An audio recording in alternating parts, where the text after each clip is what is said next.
Vous êtes en compagnie de Radio Taïwan International.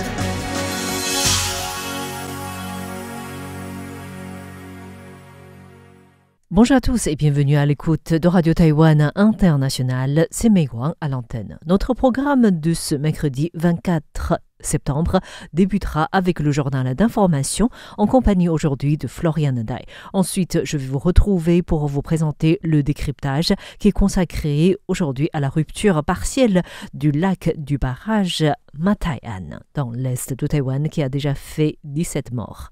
Ensuite, pour la partie de nos émissions thématiques, tout d'abord, je vais être rejoint par Sasa pour vous parler du musicien Arnaud Le Chat dans l'émission RTI Explore. Et pour conclure notre programme du jour, les auditeurs qui nous suivent en ligne peuvent également écouter l'heure des musées de Miao Yonghua qui va vous présenter des œuvres qui traitent les relations mère-enfant dans les collections du Musée national du Palais. Une excellente écoute à tous en compagnie de RTI.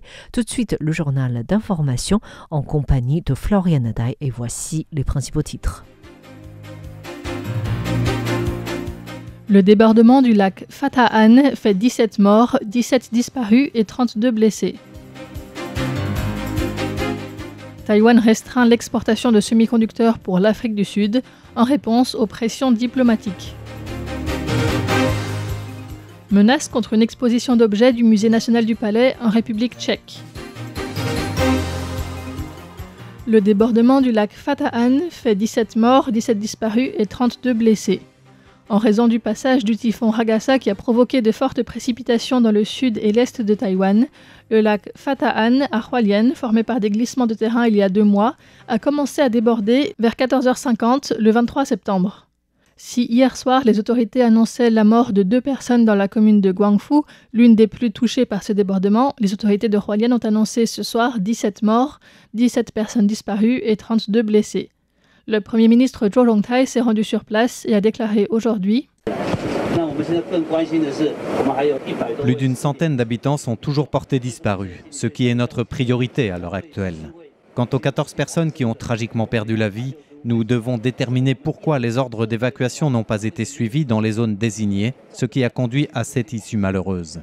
Cependant, avant d'adresser des reproches et de déterminer les responsabilités, nous allons enquêter sur ce qui s'est passé. Nous adressons nos plus sincères condoléances aux familles des personnes qui ont perdu la vie et leur apporterons toute l'aide nécessaire. Selon le comté de Hualien, la plupart des décès concernent des personnes âgées qui se trouvaient au rez-de-chaussée et n'ont pas réussi à se mettre en sûreté.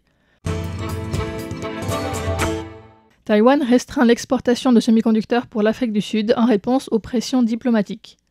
Depuis octobre dernier, le gouvernement sud-africain exige le déménagement du bureau de représentation de Taïwan hors de la capitale Pretoria et le statut du Taipei Liaison Office a été rétrogradé, le nom sur le site internet du gouvernement sud-africain devenant le Taipei Commercial Office.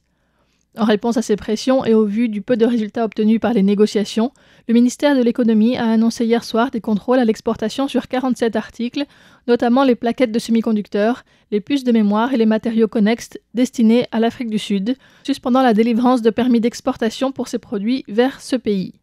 Le ministère a souligné que les actions de l'Afrique du Sud ont compromis la sécurité nationale et les garanties de sécurité publique de Taïwan, tout en nuisant au développement normal des relations économiques et commerciales de Taïwan ou en suscitant des inquiétudes à ce sujet.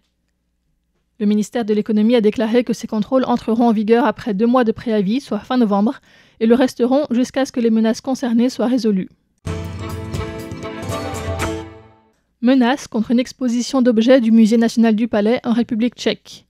Le Musée national tchèque à Prague, qui présente actuellement 100 Treasure, 100 Stories, une exposition des collections du Musée national du Palais, a récemment fait l'objet de menaces d'attaque.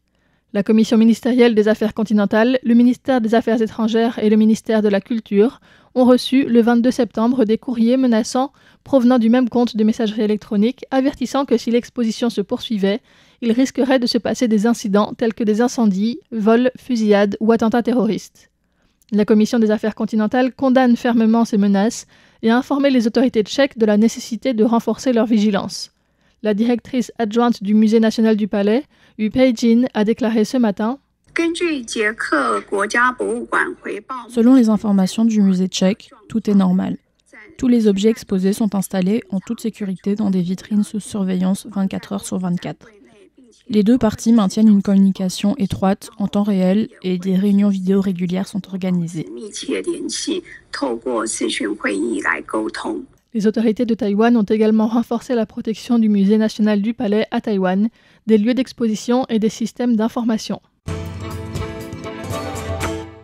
Ko-Wen-je libéré sous caution, les procureurs ne font pas appel.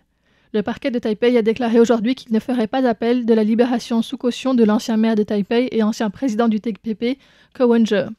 Ko-Wen-je était détenu au secret depuis septembre 2024, avant d'être libéré sous caution de 70 millions de dollars taïwanais, soit 1,9 million d'euros, le 8 septembre de cette année. Il doit porter un bracelet électronique, rester à Taïwan et s'abstenir de contacter, de harceler, de menacer ou de demander des informations aux autres accusés ou témoins dans son affaire. Les procureurs ont fait appel de sa remise en liberté le 9 septembre, arguant que des témoins clés n'avaient pas encore témoigné et que Ko-Wen-je avait contacté les témoins Chen Zhihan et Cheng Yo-cheng après avoir été libéré sous caution, ce qui constituait une violation des conditions de sa mise en liberté. La Haute Cour a renvoyé l'affaire devant le tribunal de Taipei. Ce dernier a décidé de maintenir la décision de libération sous caution de Ko-Wen-je le 15 septembre. Les procureurs ont souligné que les juges du tribunal estimaient que Ko-Wen-je présentait un risque de collusion ou de falsification des preuves dans toutes les décisions de détention et de mise en liberté sous caution, ce qui montre que son emprisonnement n'est pas motivé politiquement. Cependant, ils ont décidé de ne pas faire appel dans le but de faire avancer le projet. Une décision similaire a été rendue pour la conseillère municipale Ying Xiaowei, également impliquée dans l'affaire et libérée sous caution. Droit anti-dumping sur la bière chinoise de jusqu'à 51%. Le bureau des douanes du ministère des Finances a annoncé aujourd'hui la mise en place de droits anti-dumping sur la bière chinoise et sur certains produits plats en acier laminé à chaud. Son enquête avait conclu à l'existence d'un dumping, les bières chinoises étant vendues à très bas prix à Taïwan. Des droits anti-dumping temporaires seront prélevés à partir de ce 24 septembre sur la base des marges de dumping définitives déterminées.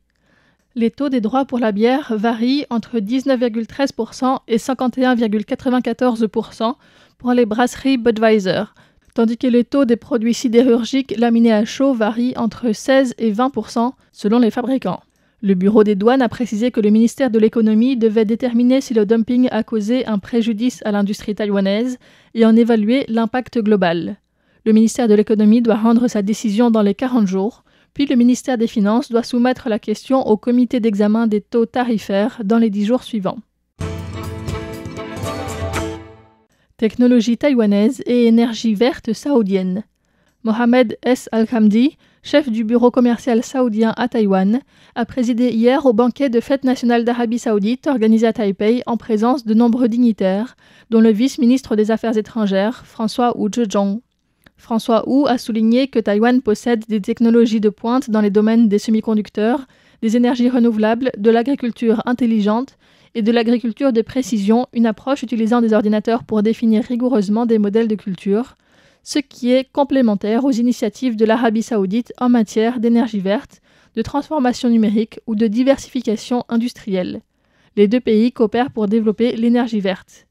Il a révélé que les deux parties allaient approfondir leur coopération dans les domaines de la technologie, du commerce, de l'éducation et du tourisme. Dans son discours, Mohamed Al-Hamdi a rappelé que l'Arabie saoudite est le plus grand fournisseur d'énergie de Taïwan et que l'ouverture du centre commercial de Taïwan à Riyad en 2023 symbolise la volonté des deux parties d'approfondir leur développement commercial. En 2024, le volume des échanges bilatéraux a atteint environ 9,39 milliards de dollars américains. Décès de Jérôme Cohen, ancien professeur de droit de Ma Ying-jeou et d'Annette Lu. Jérôme Cohen, un ancien juriste et professeur de droit, est décédé lundi, a confirmé son fils selon un article du Wall Street Journal. Jérôme Cohen, qualifié premier américain à exercer le droit en Chine et pionnier des études juridiques asiatiques, enseignait à l'ancien président Ma Ying-jeou et à l'ancienne vice-présidente de la République Annette Lu lorsqu'il était professeur à la faculté de droit de Harvard. Dévoué aux questions relatives aux droits de l'homme à Taïwan et en Chine, il a représenté la veuve de Henry Liu en 1985 après l'assassinat en Californie de ce dissident taïwano-américain qui s'opposait au gouvernement taïwanais et à la loi martiale.